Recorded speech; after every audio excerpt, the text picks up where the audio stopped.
So today I have something a little bit different for you. It's actually a product review of JR Pet products. They've really kindly given us some prizes for our Christmas tricks competition. Firstly, those of you who don't know me, I will not recommend any product that I do not happily spend my own money on to get for my dogs. So first of all, this I have paid for full price for my dogs. Because they love it and I like their products. And so I thought actually I'd introduce you to it. So those of you who are interested in getting a single source protein treat for your dogs, so maybe your dogs have got allergies, this is how I discovered JR Pet products. So at the beginning of the year my Great Dane seemed to have a whole load of allergies. And because of health issues with him at the time, he was 13 and needed a lot of help being mobile. He wasn't able to do that by himself. And because of that, we wanted to give him chews and other things just as treats in his life. The problem was he was allergic to a lot of things, and so what I really loved were you can get treats and they only come from one protein source. So things like, I mean, these, I've never tried the full range before. Some of them I like more than others, some of them my dogs like more than others. So there's rabbit, venison, beef, sea bass, duck, goat, salmon, venison, turkey, ostrich, lamb and chicken. And so if I just, what should we do? We'll grab a turkey.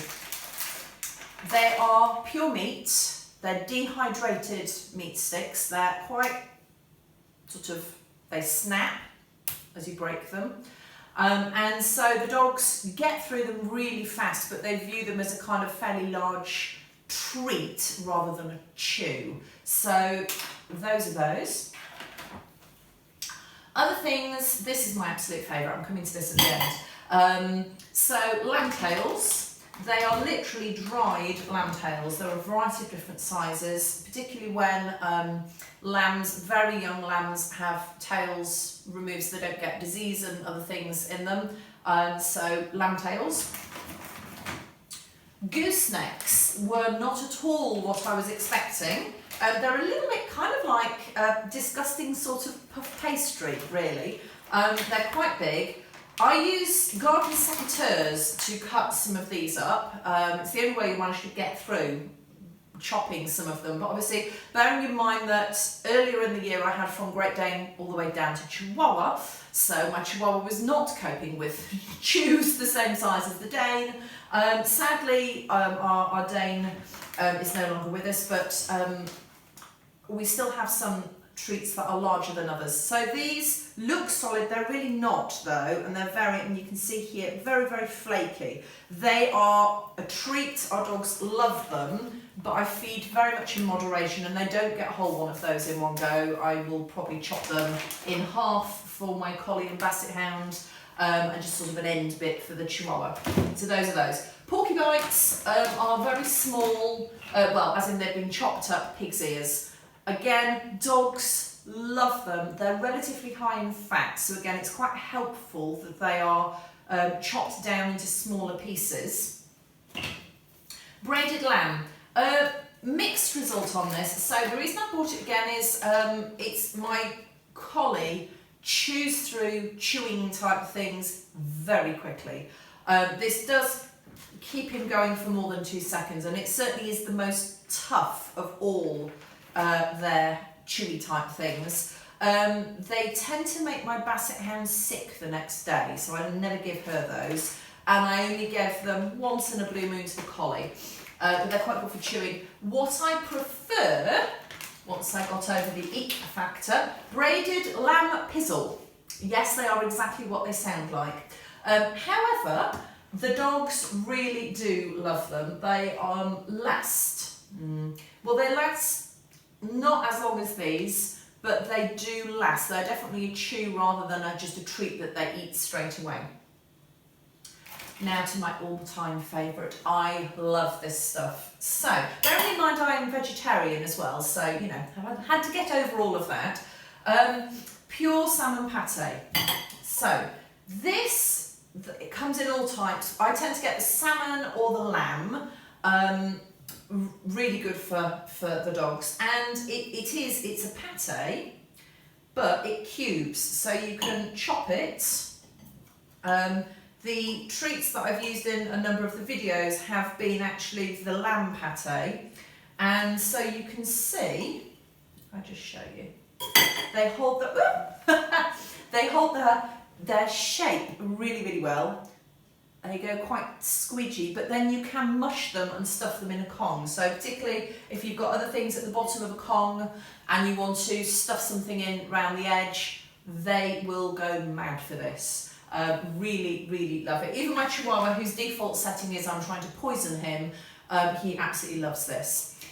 The other reason I like JR Pet products is, as far as I can tell, having spoken to them on the phone, chatted to them at Crufts, animal welfare is very high up their list of priorities. They will personally inspect the farms where these products have come from. They've even flown to other countries, so things like ostrich. They've actually gone to the places that are raising the ostriches to make sure that welfare is high up the list of priorities for those who are keeping them.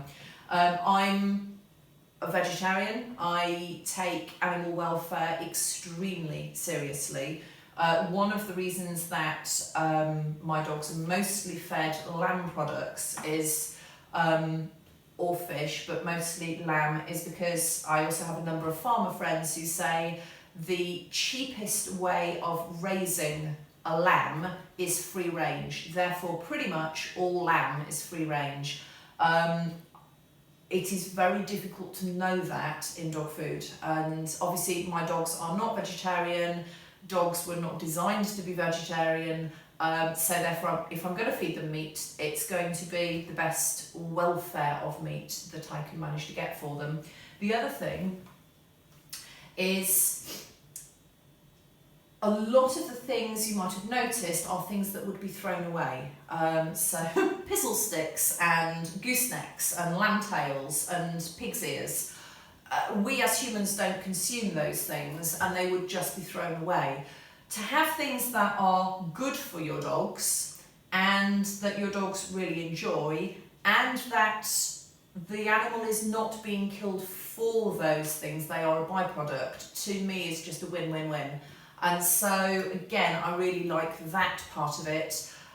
Plus, if I'm going to be quite blunt, they don't put a whole load of crap in it. Most of the manufactured dog treats in shops are rubbish, and I'm sorry, it's the truth. A lot of that, if you read the ingredients, is rubbish, and so I really don't want to be giving that to my dogs. It can set off my Border Collie's allergies if I give him those, and I just don't think that that's what I want to be feeding them. So therefore I am happy with things like this that are far more natural with a lot less additives. Finally, I do not get paid at all for doing this, but I am going to put a link, and it should come up on the screen as well now. If you haven't ever tried their products and you want to, this is a 10% off voucher. So literally, as you check out, if you put this voucher code in, it will give you 10% off. If you do that, I also get a small amount of money off my next order of dog treats for my dogs. So it's just a way of kind of supporting this channel, supporting my dogs, keeping them in treats. That's not why I'm doing this. I'm doing this because I want to introduce you to treats I use. But if you do decide to do that, just full transparency, I get a small amount of money off my next order of treats as well. I hope you enjoy them. Try them out. Let me know in the comments below if you've tried them. Did you like them? Were there some that your dogs liked more than others? And I hope this helps. Take care, and I'll see you soon.